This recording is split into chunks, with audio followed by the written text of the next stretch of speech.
iglesia apasionada por reflejar a Jesús y traer esperanza a todo aquel que lo necesita. Y si hoy estás aquí es porque tengo la convicción de que es porque Dios quiere hablarte el día de hoy. Y sabes, quiero comenzar leyéndote dos pasajes que van a ser el fundamento de esta serie. El primero está en Segunda de Reyes, capítulo 6. Segunda de Reyes, capítulo 6. Y como siempre te aconsejo, si no sabes dónde está Reyes, pídele a alguien que te ayude. Hey, échame la mano, ayúdame a encontrar Reyes, ¿verdad? Pero Reyes está en el Antiguo Testamento.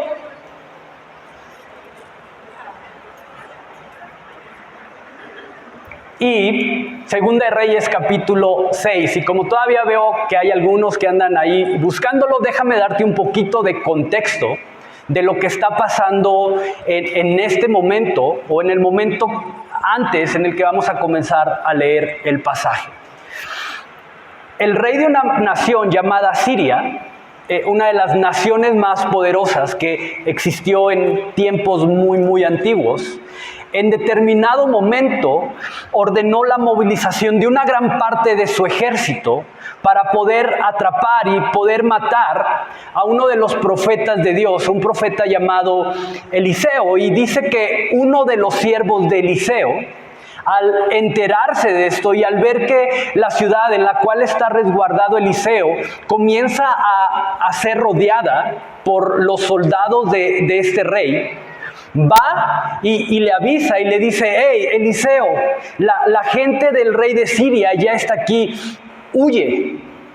Y me encanta porque la respuesta de Eliseo es esta: no tengas miedo, porque más son los que están con nosotros que los que están con ellos.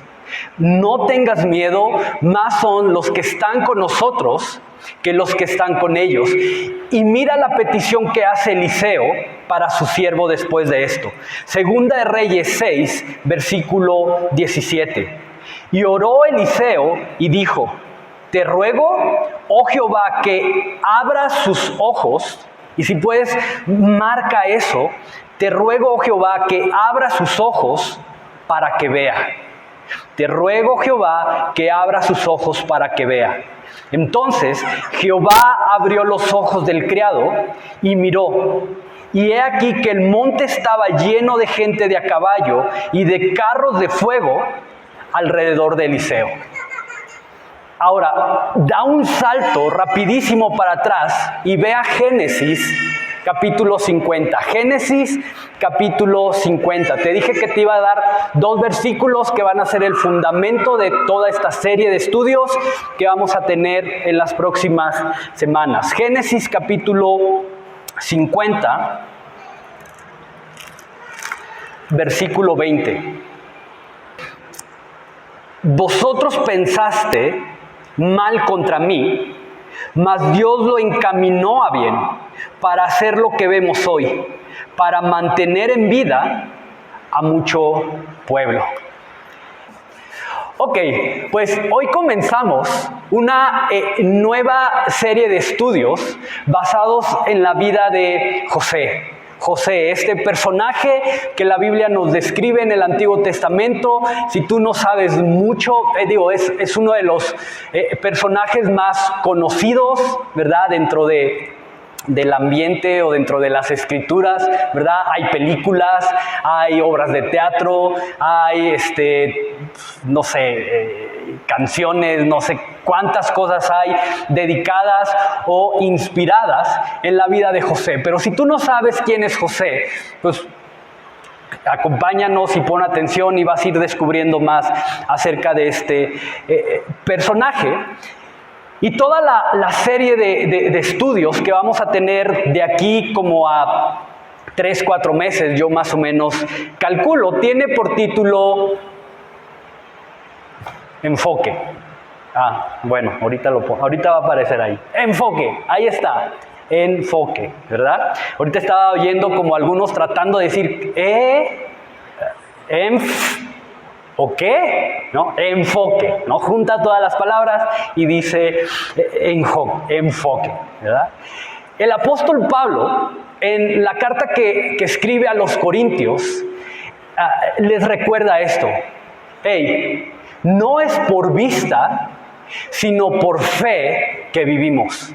No es por vista, sino por fe que vivimos. Y basado en esto, el propósito de la serie es alinear nuestra visión, alinear nuestro enfoque de manera que podamos ser influidos por la fe y no por lo que nuestros ojos el día de hoy pueden quizá estar contemplando.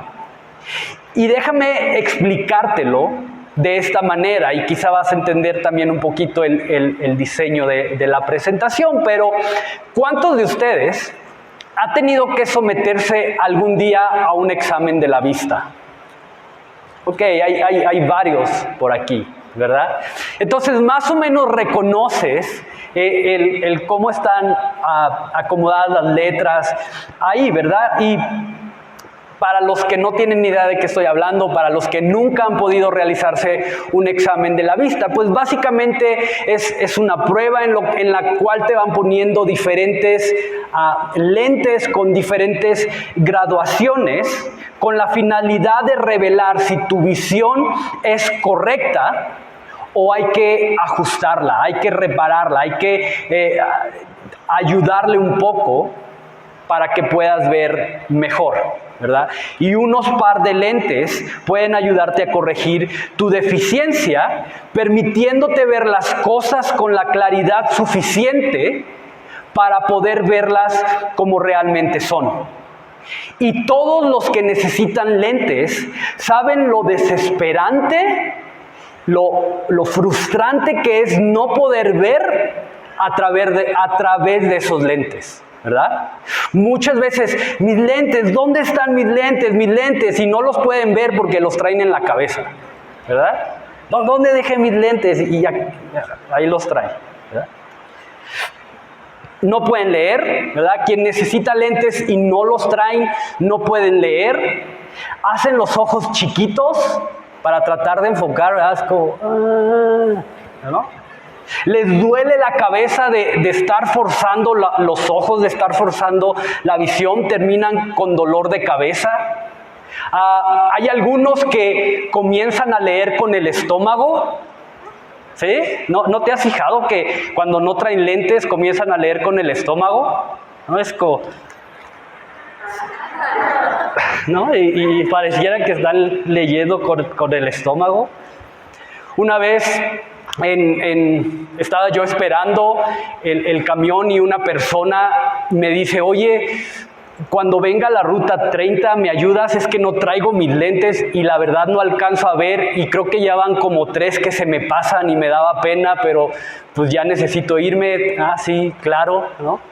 Entonces, una visión sana, una visión correcta es fundamental para poder apreciar de manera clara las cosas y disfrutar de ellas. Ahora, lo interesante de esto es que en un plano espiritual, muchas veces tratamos de ver los diferentes retos, las diferentes pruebas, las diferentes circunstancias por las que vamos atravesando en la vida a través de una visión completamente distorsionada o equivocada. Y al igual que ocurre en un terreno físico, una visión espiritual distorsionada o limitada se convierte en un obstáculo que no nos permite tener la capacidad de apreciar las cosas como verdaderamente son. Y por consecuencia, el ver a Jesús obrando en mi vida, el ver a Jesús interviniendo en mi vida a través de las diferentes circunstancias por las cuales voy atravesando, es imposible. Entonces, el objetivo de esta serie es que, analizando lo que Dios hizo a través de la vida de José, podamos entender que hay unos lentes, los lentes correctos que tú y yo necesitamos ponernos, los cuales nos van a ayudar a tener una visión adecuada y más clara de quién es Dios. Y esto es súper importante porque entre más clara y más fresca sea mi visión de quién es Dios, mayor va a ser mi capacidad de poder permanecer firme y con la fe suficiente, creyendo que este Dios del cual me habla la Biblia, no solamente está detrás de cada cosa por la cual voy atravesando, sino que además este mismo Dios va dirigiendo, va orquestando, va guiando todas las cosas, en primer lugar para su gloria, pero también, y esto es increíble, para mi propio bien. Entonces, mi oración es que como iglesia, mi oración es que podamos tener la humildad suficiente para creer que Dios tiene algo que hablarnos y a través de esta historia ser animados, a través de la historia de José ser confrontados, pero sobre todo ser retados para que podamos responder en obediencia al llamado que tiene Dios para nuestras vidas. Así que, adentrándonos en la historia, acompáñame, a Génesis capítulo 37, versículos del 1 al 4. Vamos a estudiar esta mañana nada más. Génesis 37, ¿ya estás ahí? Génesis 37, del 1 al 4. Habitó Jacob en la tierra donde había morado su padre, en la tierra de Canaán. Esta es la historia de la familia de Jacob. José, siendo de edad de 17 años, apacentaba las ovejas con sus hermanos. Y el joven estaba con los hijos de Bilha y con los hijos de Silpa, mujeres de su padre, e informaba José a su padre la mala fama de ellos. Y amaba Israel a José más que a todos sus hijos, porque lo había tenido en su vejez. Y le hizo una túnica de diversos colores, y viendo sus hermanos que su padre lo amaba más que a todos sus hermanos, le aborrecían, y no podían hablarle pacíficamente. Y voy a parar ahí. Y hay un par de cuestiones muy interesantes que necesitamos analizar aquí. Si te fijas, dice el texto que José apacentaba las ovejas de su padre junto a sus hermanos, los hijos de Bilha y de Silpa.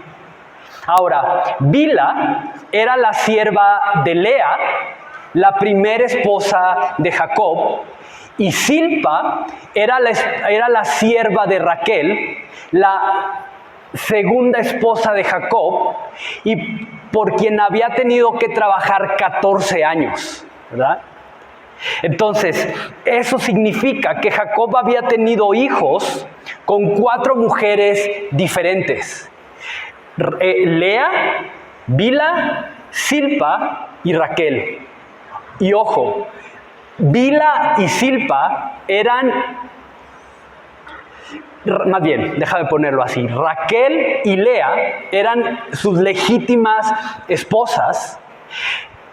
Jacob ya había tenido, antes de tener hijos con Bilha y con Silpa, él ya había tenido hijos con Lea y posteriormente tuvo hijos con Raquel. Entonces, el hecho de que Jacob hubiera tenido hijos con Bilha y con Silpa, en teoría, en el papel, era realmente innecesario, ¿no? Ya tenía 2 esposas, ya había tenido hijos, pero en sus decisiones decide tener hijos con estas 4 mujeres. Entonces ve lo interesante de esto, porque desde aquí podemos ver cómo las decisiones que Jacob tomó en el pasado empiezan a dar frutos y empiezan a traer consecuencias, no solamente sobre su propia vida, pero también sobre la vida de la gente que está a su alrededor. ¿Cómo era el ambiente entre los hermanos? Hostil, tenso. Dice que sus hermanos aborrecían a José, que ni siquiera podían hablarle pacíficamente. Y más adelante vamos a ver esta situación, vamos a ver el porqué. Y sabes, Pero creo que podemos partir de esto. Porque cuánto de lo que hoy estás viviendo, y escucha bien la pregunta, pero cuánto de lo que hoy estás viviendo es el resultado de una decisión que tomaste en el pasado, buena o mala. Pero cuánto de lo que hoy estás viviendo es el resultado de una decisión que tomaste en el pasado. Cuánta amargura, cuánto resentimiento hay en tu corazón hoy, porque en el pasado simplemente decidiste no perdonar a alguien. ¿Cuántos errores has cometido hasta el día de hoy porque en el pasado decidiste dejarte llevar por tus emociones y no por considerar el consejo sabio y bíblico de alguien más? No, yo lo voy a hacer. ¿Y cuánto de lo que hoy estás viviendo es el resultado de las decisiones que has tomado en el pasado? Y sabes, definitivamente también hay cosas que quizás hoy estás enfrentando que para nada son el resultado de una decisión que quizá tú tomaste. Una enfermedad, quizá una pérdida, quizá el no poder estar o el tener que estar en determinado lugar y eso ni siquiera fue tu decisión. Digo, yo no conozco a nadie hasta el día de hoy que diga, hoy me quiero enfermar. Digo, a menos que no quieras ir a la escuela, ¿verdad? Y me duele la garganta, ¿no? Pero creo que nadie en su sano juicio va con el doctor y dice, espero que me diga que tengo cáncer. Sí, por favor, que me diga eso. Sí, lo anhelo. Y hay cosas en la vida que se van a presentar, las cuales tú y yo no vamos a tener la capacidad de controlar y que van a llevarnos a experimentar agonía. Cosas que tenemos que enfrentar, que no son fruto de nuestra decisión y que van a llevar a experimentarnos confusión, desánimo. Pero ¿sabes? Creo que lo que sí podemos controlar, y déjame decir esto, y que pongas atención a esto, lo que sí podemos controlar es cómo vamos a responder, cómo vamos a decidir enfrentar esas circunstancias. Y solo cuando mi visión es la correcta, solo cuando mi visión está alineada, solo cuando mi visión es adecuada, es cuando tengo la capacidad de poder decidir enfrentar esas circunstancias que no puedo controlar con el entendimiento de que verdaderamente Dios está conmigo. Y eso lo cambia todo. Cuando yo puedo ver que no importa por lo cual yo esté atravesando, Dios está conmigo, eso me permite enfrentar cualquier circunstancia con el ánimo, con la fe, con el gozo que nadie más puede darme. Entonces ve lo profundo de esto, porque cuando estoy viendo las cosas con una visión distorsionada, cuando estoy viendo las cosas con un mal enfoque, simplemente no tendré la capacidad de ver las circunstancias por las cuales estoy atravesando como oportunidades que se me presentan para poder crecer en alabanza y adoración a Dios mientras lo contemplo a Él en el proceso. ¿Sabes? Solo una visión correcta de las circunstancias me permite tomar la decisión de cambiar la queja por gratitud. Solo una visión correcta de las circunstancias me permite cambiar la amargura por gozo, la crítica por alabanza, el desánimo por adoración. La pregunta aquí es, ¿bajo qué visión vas a decidir enfrentar las circunstancias? ¿Bajo qué visión vas a decidir enfrentar los retos y las diferentes pruebas que hay en tu vida? Y tienes que saber esto, porque solo la visión correcta nos abre la puerta a la posibilidad de cosechar frutos de bendición, no solo para nosotros, pero también para nuestras familias. Solo la visión correcta me permite cosechar frutos de bendición, no solamente para mí, sino para la gente que está a mi alrededor, donde sea que Dios me lleve. Y sabes, Dios me hablaba muy fuerte en este punto, porque cuando mi enfoque no es el correcto, porque cuando comienzo a ver a mi prójimo, a mi hermano, como el culpable, como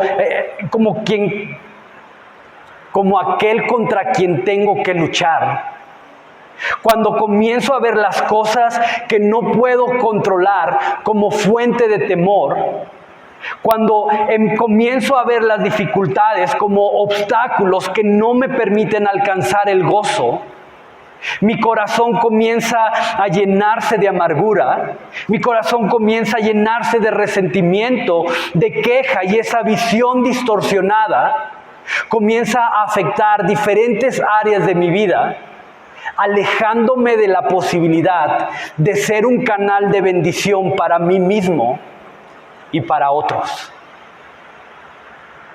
Hebreos 12:2. No vayas para allá, porque de hecho, curiosamente, lo veíamos este versículo la semana pasada y estoy seguro que Dios quiere hablarte nuevamente a través de ese versículo. Pero Hebreos 12:2 dice que Jesús, viendo el gozo que produciría su sacrificio, Jesús, viendo la bendición que iba a traer su sacrificio, soportó la humillación. Y no sé, pero personalmente yo necesito aprender a ver las cosas como Jesús las veía. ¿Te imaginas el gozo? ¿Te imaginas la paz? ¿Te imaginas el amor, la paciencia con la que vivirías si aprendes a ver las cosas como Jesús las ve? Puedes imaginar los frutos de bendición que serán cosechados cuando en lugar de la queja, cuando en lugar de la crítica, cuando en lugar de la frustración, pares por un momento y digas: Señor, enséñame a ver esto como tú lo estás viendo.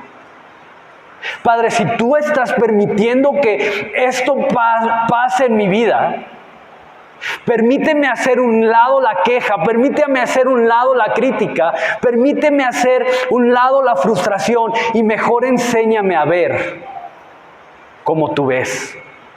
Porque yo hoy no puedo, porque hoy yo no estoy viendo lo que tú ves, porque a lo mejor lo que yo veo únicamente son problemas, porque a lo mejor lo único que yo estoy viendo es injusticia, porque a lo mejor lo único que yo estoy viendo es escasez. Pero ayúdame a ver lo que tú estás viendo. Ayúdame a verte a ti en medio del proceso.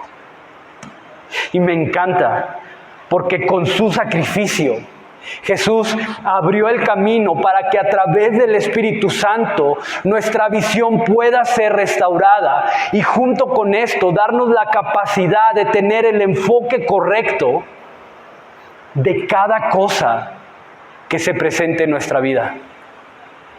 ¿Qué estás viendo hoy?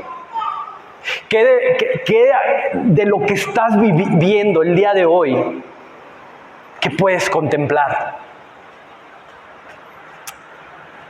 Y solamente cuando tengamos el enfoque correcto, podremos ser un canal de bendición. Escucha esto.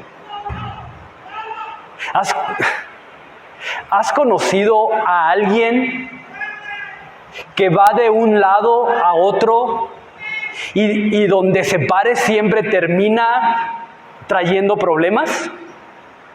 Llega a un lugar y a los pocos tiempos se va porque hubo un problema y se mueve a otro lugar y al poco tiempo se va porque hubo un problema y llega a otro lugar y se tiene que volver a ir porque hubo un problema.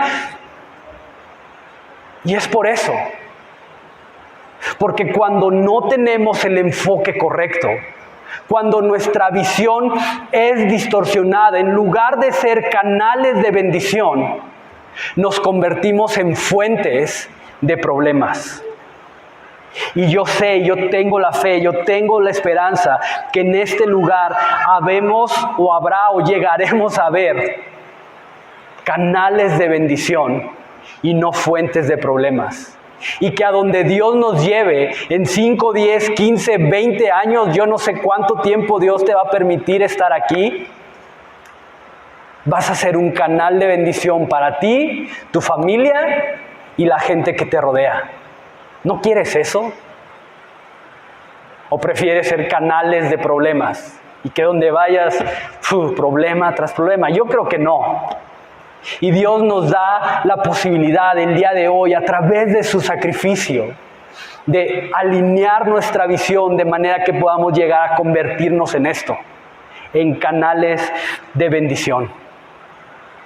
Ahora me llama la atención que el relato comienza diciéndonos, esta es la historia, versículo 2, esta es la historia de la familia de Jacob.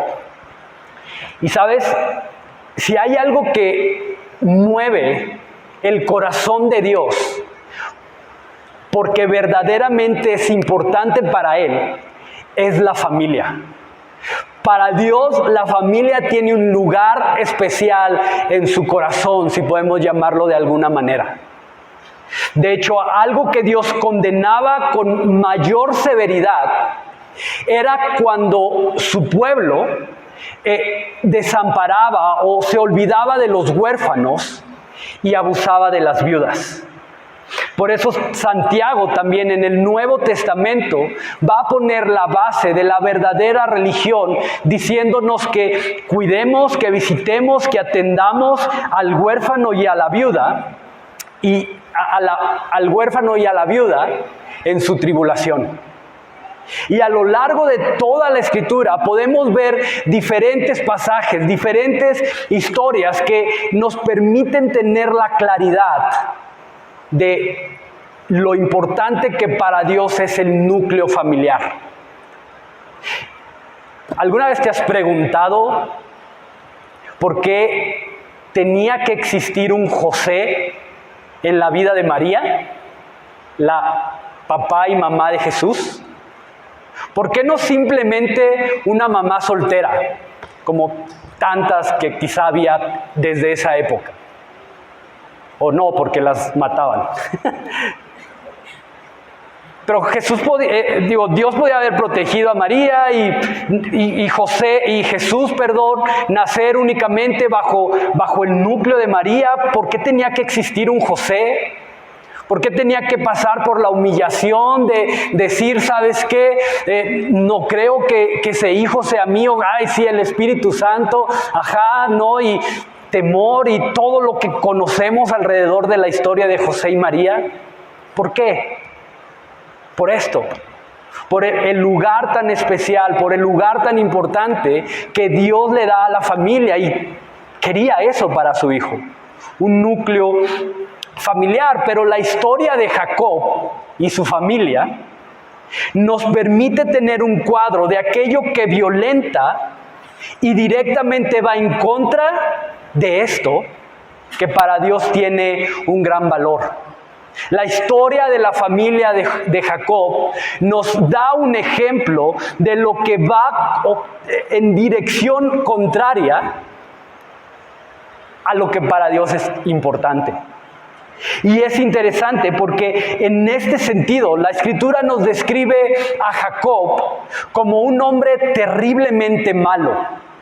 Ojo, no un hombre temible, no un hombre poderoso, no un hombre de carácter violento y explosivo. De hecho, si tú lees, si vas un poco más atrás y lees aquí mismo en Génesis, vas a darte cuenta que Jacob era un hombre un tanto delicado, en el sentido de que mientras que a su hermano Esaú le gustaba salir y cazar y pasarse semanas enteras de cacería, a él no, a él le gustaba estar en casa cocinando. De hecho, era el hijo consentido de su mamá, ¿verdad?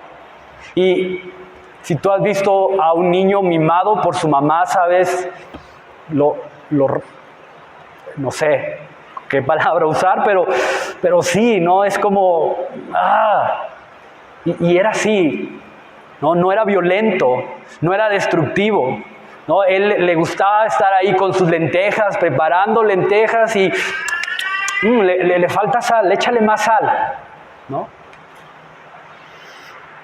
Y es interesante,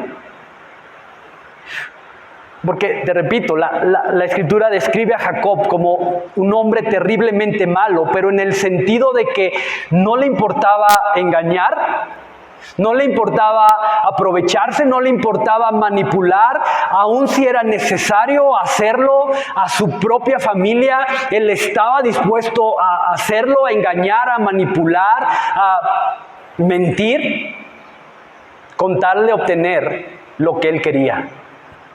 Entonces el enfoque que Jacob tenía, un enfoque terriblemente distorsionado, lo llevó a ver la vida como una competencia en la que todo era una lucha constante, en la que, te repito, no le importaba si tenía que mentir, él mentía.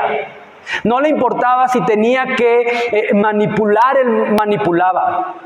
A su papá, a su mismo padre, justo antes de morir, lo engaña para sacar beneficio de eso. Era tan manipulador, era tan engañador, era tan terriblemente malo que un día tiene que salir huyendo de su casa porque su hermano, de quien se había aprovechado en un momento de profunda de necesidad, lo aborrecía y quería matarlo. Y es súper profundo esto, porque si te fijas, el mismo patrón de carácter y por consecuencia el mismo patrón de comportamiento, de alguna manera ahora se está replicando en sus propios hijos. Mira nuevamente lo que dice el versículo 4. Y viendo sus hermanos que su padre, y esto es súper importante que lo consideres, que su padre lo amaba más que a todos sus hermanos, le aborrecían y no podían hablarle pacíficamente. Jacob, amando más a José que al resto de sus hermanos, y esto va a ser determinante en la historia. Pero ¿te das cuenta de lo peligroso que es el que vivamos con un enfoque de las cosas alejados de la visión de Dios?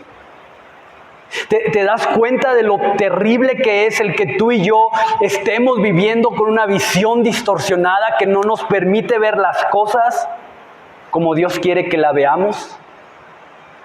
Gente que se supone que se tendría que estar amando, gente que se supone que se tendría que estar cuidando, que se tendría que estar protegiendo mutuamente, en lugar de eso, dice el texto, que se aborrecían y se menospreciaban entre sí.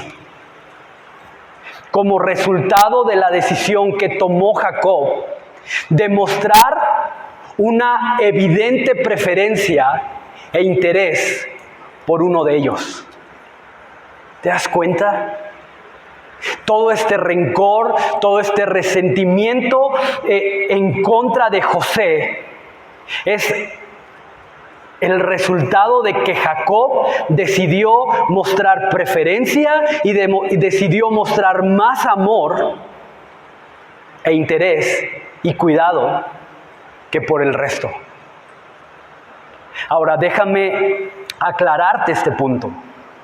Porque el problema, o el problema mayor, mejor dicho, el problema mayor no era el que Jacob tuviera un favorito. Y ojo, no estoy diciendo que esto estaba bien. No, es parte de lo que estaba terriblemente mal, es parte de la consecuencia de no tener un enfoque correcto de las cosas. Pero si te fijas, el trato preferencial de Jacob hacia José solo hizo evidente el pecado que había en el corazón de cada uno de ellos, y eso era algo que Dios tendría que tratar con cada uno de manera personal. Iba a tener que tratar con Jacob, iba a tener que tratar con José, iba a tratar eso con el resto de sus hermanos. Entonces es súper importante que consideres esto. Pero muchas veces la injusticia, muchas veces la crítica, muchas veces el menosprecio que puedes llegar a experimentar en determinados momentos en tu vida, es una herramienta que Dios utiliza para sacar a la luz y hacer evidente lo que verdaderamente hay en tu corazón. Déjame repetir eso por si no lo captaste. Pero muchas veces el menosprecio, la crítica, la injusticia por la cual llegas a pasar en tu vida, terminan siendo herramientas que Dios utiliza para sacar a la luz y hacer evidente lo que hay en tu corazón, con el propósito de que puedas darte cuenta de lo incapacitado y de lo lejos que todavía estás o estoy de reflejar de manera plena el carácter de Jesús. Isaías 53, y es uno de mis pasajes favoritos en la historia, en la Biblia. Pero Isaías 53 nos enseña que ante la injusticia, que ante la ofensa, que ante la burla, que ante el menosprecio, Jesús guardó silencio. Y que como oveja delante de sus trasquiladores, que como oveja fue llevada al matadero y que Jesús simplemente no abrió su boca. Y que cuando abrió su boca simplemente fue para decir: Padre, perdónalos, porque no saben lo que hacen. Ante la queja, ante la crítica, ante la injusticia, simplemente: Padre, perdónalos. Y tú y yo hemos sido llamados a seguir ese ejemplo, pero para que esto verdaderamente sea una realidad en nuestra vida, para que tú y yo verdaderamente podamos responder como Jesús respondía, tenemos que tener el enfoque correcto, cambiando nuestro rencor por alabanza y nuestra amargura por una profunda adoración. Y probablemente hoy estás viviendo eso. Probablemente hoy estás caminando por una injusticia. Probablemente hoy estás probando el sabor de ser apartado, de ser discriminado, de no ser considerado, de ser menospreciado. Pero la Biblia dice: hey, cambia eso, cambia la crítica, sigue el ejemplo de Jesús y calla. Y en lugar de eso, haz lo que Jesús hizo. Y mira lo que dice Isaías 53. Isaías 53, 12. Por tanto, yo le daré por parte con los grandes, y con los fuertes repartirá despojos, por cuanto derramó su vida hasta la muerte y fue contado con los pecadores. Obviamente está hablando aquí de Jesús, pero mira el carácter de Cristo. Mira lo que tú y yo hemos sido llamados a reflejar, habiendo Él llevado el pecado de muchos y orando por los transgresores. Orando por los transgresores. ¿Qué sale de tu boca ante la crítica? ¿Qué sale de tu boca ante el desprecio? ¿Qué sale de tu boca ante la injusticia? ¿Qué sale de tu boca ante el menosprecio por ti o por lo que haces? Y puede salir crítica, y puede salir amargura, y puede salir condenación. Pero hemos sido llamados a seguir el ejemplo de Jesús. Y aquí vemos que Jesús ante sus transgresores ante los que le hicieron daño, Jesús oraba y decía: Padre, perdónalos. Y necesitamos aprender a ver las cosas como Jesús las veía. Y aquí vemos a un grupo de hermanos que ante el menosprecio de su padre dejaron que una raíz de odio y de rechazo creciera y comenzara a envolver sus corazones. Y no sé si puedes ver lo profundo de esto, pero el odio, y por favor escucha esto, el odio y la necesidad de venganza también es algo que tiene el poder de unirnos fuertemente. El odio y la necesidad de venganza también es algo con la capacidad de unirnos.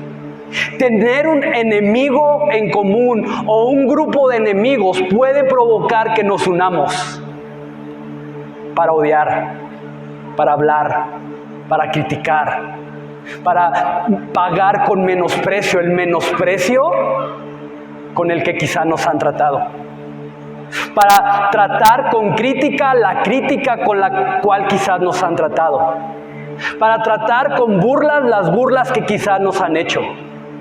Entonces, ojo, porque la venganza y el odio también son cosas que tienen la capacidad de unirnos. Pero definitivamente creo que en Jesús la base de nuestra unidad no es el rencor, sino el amor. En Jesús la base de nuestra unidad no es la envidia, sino la compasión. En Jesús la base de nuestra unidad no es el resentimiento, sino la gracia que se nos ha dado a través de Jesús. Y si conoces la historia, sabes que este grupo de hermanos, unidos por el resentimiento, terminan cumpliendo su propósito, o al menos creyendo que lo han cumplido al deshacerse de José después de venderlo a una compañía dedicada al comercio de esclavos. Y vamos a profundizar en esto las siguientes semanas, pero solo quiero dejarte esto. Porque en base a lo que nos dice la Escritura, y si vas a anotar algo, porque sé que varios anotan, pero si vas a anotar algo, anota esto. Porque creo firmemente que en muchas ocasiones parte de nuestro futuro, ojo, parte de nuestro futuro será edificado sobre la base del enfoque con el cual hoy tú y yo decidamos contemplar las diferentes circunstancias que tenemos que enfrentar. Y un enfoque distorsionado o equivocado puede llevarte a tomar decisiones equivocadas con el potencial de generar un gran daño, con el potencial de desviarte, decisiones que tengan el potencial de desanimarte no solo a ti, sino terminar involucrando y terminar arrastrando a gente alrededor de ti. La buena noticia es que Jesús lo cambia todo. Y con su sacrificio en la cruz, Jesús nos redime por completo y nos da una nueva naturaleza. Y por medio de su Espíritu nos da la capacidad de alinear nuestra visión a su visión. De manera que podamos tener la convicción de que aún cuando estamos atravesando por en medio del valle más oscuro, Dios controla y dirige cada cosa para su gloria y para nuestro propio bien. Y quiero dejarte esto que está en Apocalipsis y que espero que te llene de ánimo y consuelo esta tarde. Apocalipsis 3:18, y déjame leértelo, simplemente pon atención porque lo voy a leer en una versión un poco diferente. Apocalipsis 3:18 dice: así que te aconsejo que de mí compres oro, un oro purificado por fuego, y entonces serás rico. Compra también ropas blancas de mí, así no tendrás vergüenza por tu desnudez, y compra ungüento para tus ojos, para que así puedas ver. Compra ungüento para tus ojos. para que así puedas ver.